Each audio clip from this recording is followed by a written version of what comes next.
নমস্কার, কেমন আছেন সকলে? আশা করি ভালো আছেন। অঙ্কনা ডেইলি লাইফস্টাইলে আপনাদের সবাইকে জানাই স্বাগত। ঘড়ির কাঁটায় এখন রাইট বাজে সকাল ৮টা। আপনাদের সঙ্গে এখন থেকে আমার দিনের শুরুটা করছি। আজকে সকালবেলা সত্যি মেজাজটা একেবারে ভালো ছিল না, মন মেজাজটা খুবই খারাপ ছিল। তো সেই জন্য সকাল থেকে আজকে আপনাদের সঙ্গে ব্লগটি শেয়ার করতে পারিনি। এখনও কাজ অনেক কিছুই বাকি রয়েছে, দেখতে পাচ্ছেন পেছনে আমার এখনও বিছানা কাঁথা কিচ্ছু তোলা হয়নি। ছেলেকে টিউশনে ছেড়ে দিয়ে এসে সবার আগে ভিডিও আপলোডের কাজটা করতে করতে প্রায় 1 ঘন্টা মতন টাইম লেগে গেল। তার কিছু বিশেষ কারণও আছে, ফোনে ভীষণ সমস্যা হচ্ছিল। তারপর থাম্বনেল এডিটিং করার ব্যাপারটাও ছিল, সেটাতেও প্রচুর সমস্যা হচ্ছিল, সেই জন্য একটু টাইম লেগে গেল। না হলে অন্য দিন 7:30টার মধ্যেই ভিডিও আপলোড আমার হয়ে যায়। তো চলুন এখন থেকে আপনাদের সঙ্গে আজকের দিনের শুরুটা করি। সবার আগে চলুন বিছানা কাঁথাগুলোকে ভালো করে গুছিয়ে নেব। বালিশগুলোকে ওদিকে গুছিয়ে নিয়েছি। এত বৃষ্টি হচ্ছে গত 3-4 দিন ধরে, বালিশগুলোকে একটু রোদে দেওয়ার দরকার। জানেন, ভাবসা ভাবসা হয়ে গেছে, কিন্তু কি আর করা যাবে, বাইরে অঝোরে বৃষ্টি হয়ে যাচ্ছে সকাল থেকে। কাল রাত্রির থেকেই বৃষ্টিটা নেমেছে জানেন, এখনও নাকি 2-1 দিন চলবে এরকমভাবেই বৃষ্টি। দেখা যাক কবে কি থামে।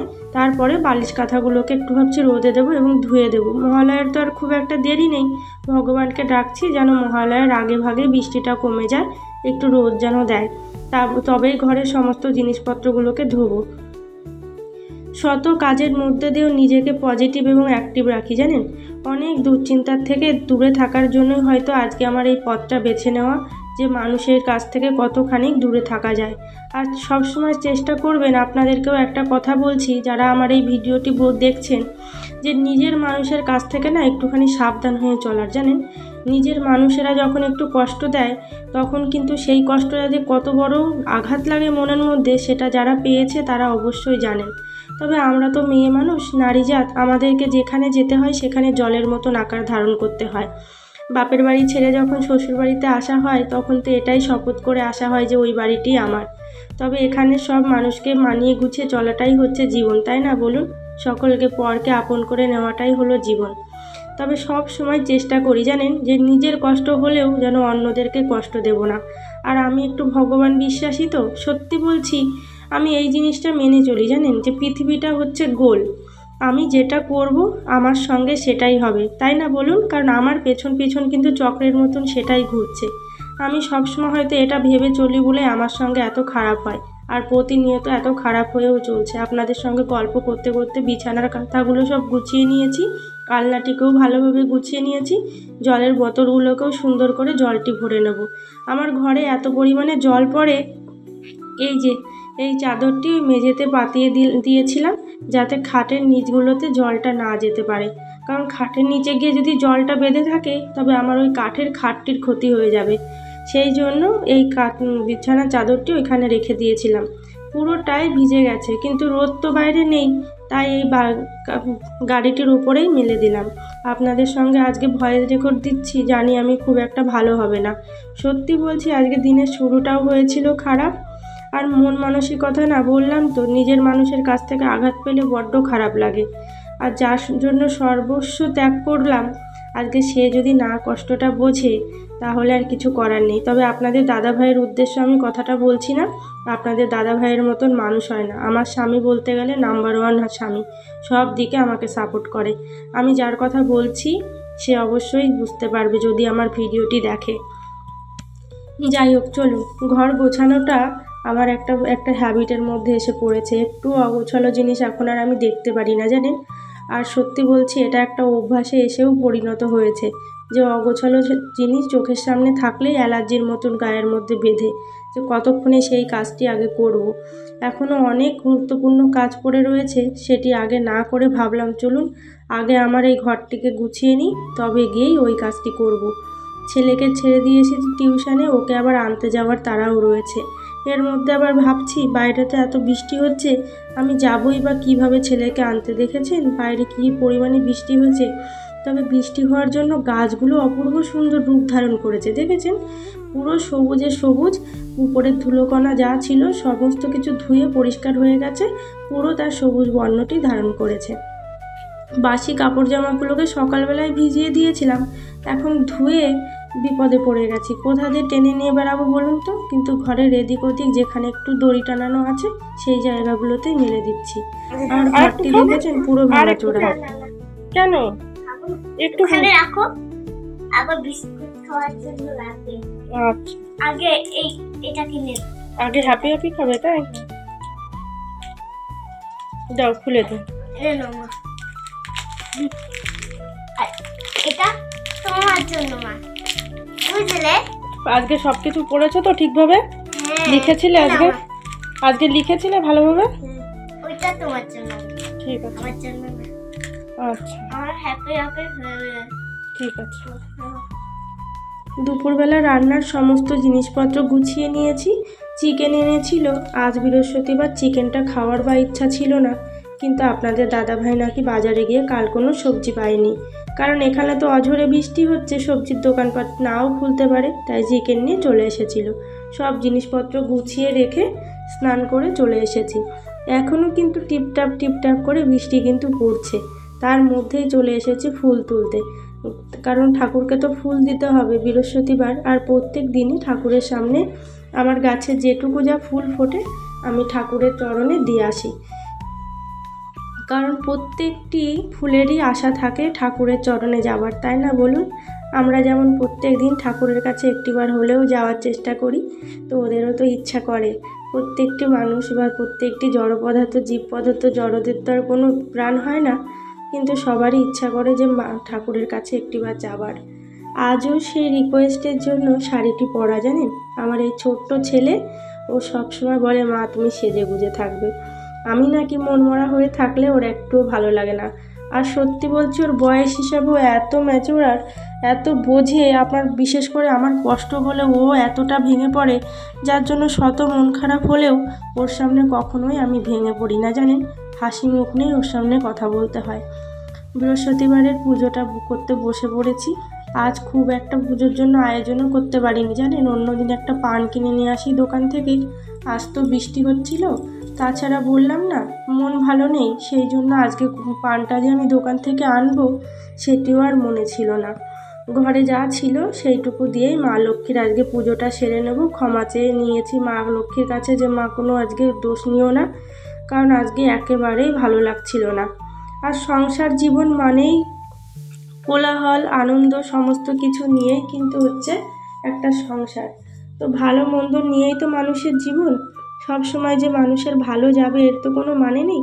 শত ব্যস্ততার মধ্যে দিয়েও নিজেকে সব সময় ভাবি যে আমি আর হয়তো কোনো রকম ঝামেলার মধ্যে জড়াবো না, কিন্তু ঠিক কোনো না কোনো রকম বিপদ এসে সামনে হাজির হয়ে যায়।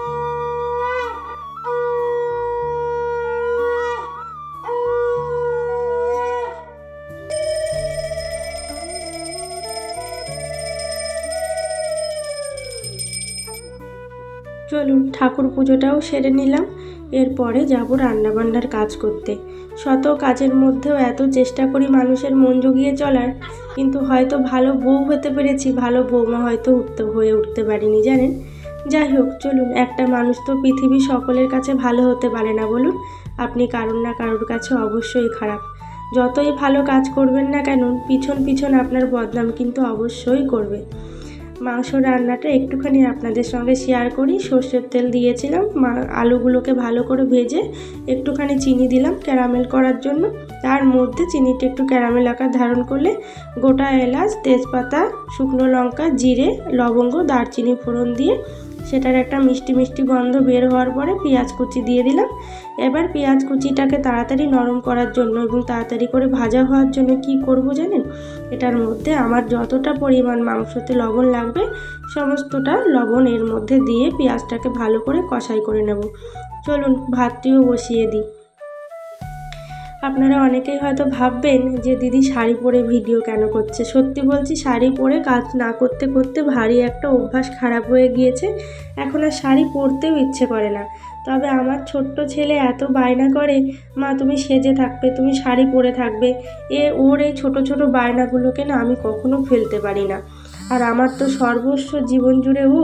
সত্যি কথা বলতে আমার জীবনে পুরোটা জুড়েই আমার ছেলে। আমার ছেলের জন্যই আজ আমার বেঁচে থাকা, সমস্ত কিছু হচ্ছে আমার ওই ছোট্ট ছেলে।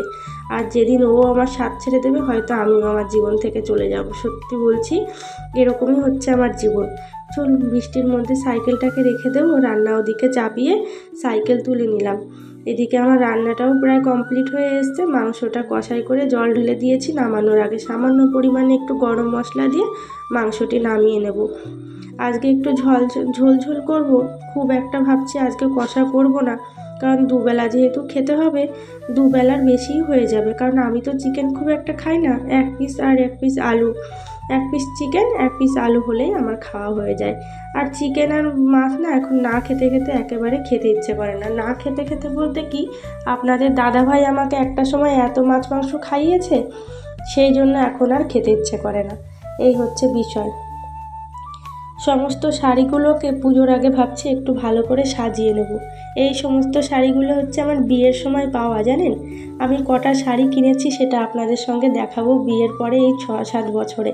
এই যে 3টে শাড়ি দেখলেন, এগুলো আমার বিয়েতে পাওয়া।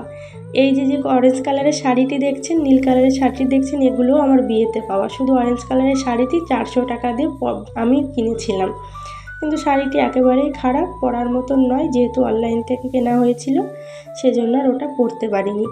আর এই সমস্ত শাড়ি কিন্তু আমার বিয়ের সময় বেশিরভাগটাই পাওয়া, জানেন। আমি শাড়ি কিনিনি বলতে গেলে বিয়ের পরে খুব একটা।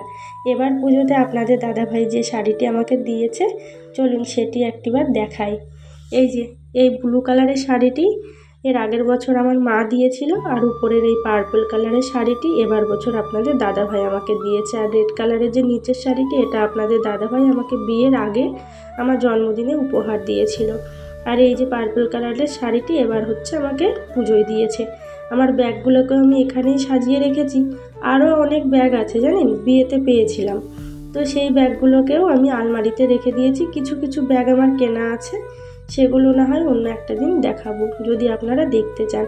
এই যে বাদরটিকে আমি স্নান করিয়ে নিয়ে চলে এসেছি। রান্নাবান্না তো সবটাই কমপ্লিট হয়ে গিয়েছে। দেখেছেন, একটা ভাঙা চশমা ওর বাবা ওকে কোথার থেকে এনে দিয়েছিল আমি জানি না।